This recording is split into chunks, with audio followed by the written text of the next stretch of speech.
Who does not love Saturday morning cartoons?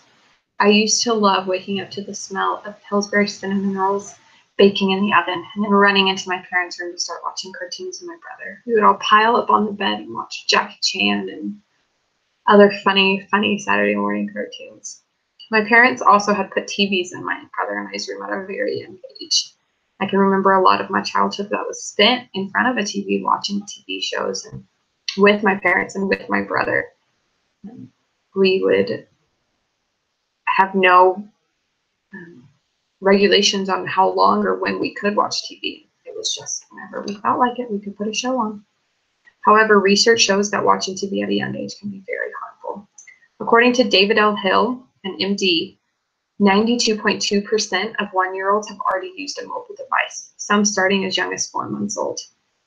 These shows and habits do not come without a cost. He also says, quote, "It takes around 18 months for a baby's brain to develop to the point where the symbols on a screen come to represent their equivalent in the real world," end quote.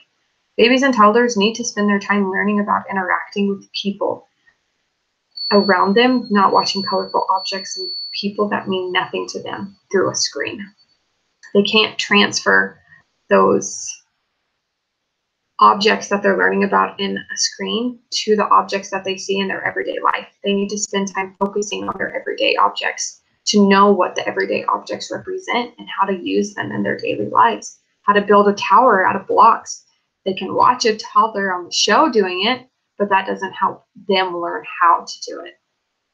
According to a study researcher, Linda S. Pagini, she said this about watching TV from an early age. When it occurs early on, during the time the brain expansion is going on, during the time when lifestyle habits and preferences are taking place, they're kind of crystallizing.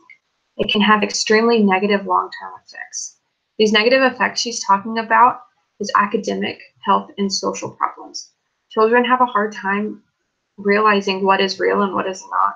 They could have a hard time making friends because they don't know how to interact, not through a screen. They can have a hard time academically because they can't focus in school because they would rather be watching the show or they'd rather be playing a video game.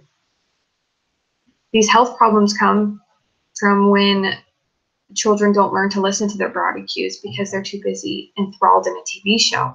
It could be not learning how to go to the bathroom when your body tells you to, not eating, not drinking. Those children need to learn at a young age how to react to their body cues so they can develop normally later on. I've often heard parents talk about how it's okay that their young child is watching TV because it's educational. According to the Urban Institute for Children, they say that television is not a sufficient children for teacher. Based on these concerns, the American Academy of Pediatricians recommends that children under the age of 2 do not watch any television, and that older children watch only 1 or 2 hours of quality programming.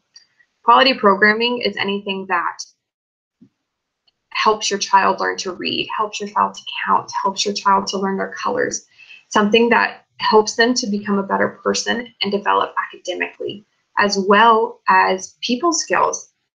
Daniel Tiger, for an example, teaches children about going to the bathroom, about listening to your parents, how to stay safe, about how you shouldn't play in the street because it's dangerous. Those are life skills that young children need to learn. And he does it through song, which is great for their memory because they can help remember the songs and then it gets stuck in their brain.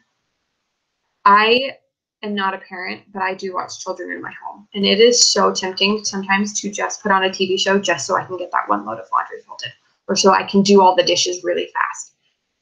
But babies aren't babies forever. They aren't under 2 forever. It's 2 years that you get to spend with your children at this age. It's 2 years that they don't have to watch any TV or that they shouldn't. Based on their, compared to the rest of their life, that's nothing. It's 2 years that you can spend precious teaching your babies about their colors and their blocks and their toys. And that's 2 years that you're never going to get back. I want to spend those precious moments with my future children so they know how important they are to me. So I challenge all of you right now, parent or not, to think about how much time you spent watching TV as a child. Then I want you to think about how much TV you watch now. Do you see any correlation? I know I have a really bad habit of just saying, I'm just going to watch this one TV show really fast and then I'll do my homework or then I'll do that laundry that's been sitting there. My husband, on the other hand, his parents were really strict about how often they watched TV. They were allowed 30 minutes of PBS every day, and that was when they started elementary school. They were allowed to watch that. And he is extremely disciplined, and he knows he can't watch any TV until he gets all of his work done. And I struggle with that. So I know that there's a correlation because I didn't have any restrictions on my TV when I was a child. I have a hard time setting those restrictions for myself as an adult. So we need to take the time to learn, to help our children learn and grow through real interactions so they don't struggle in the future.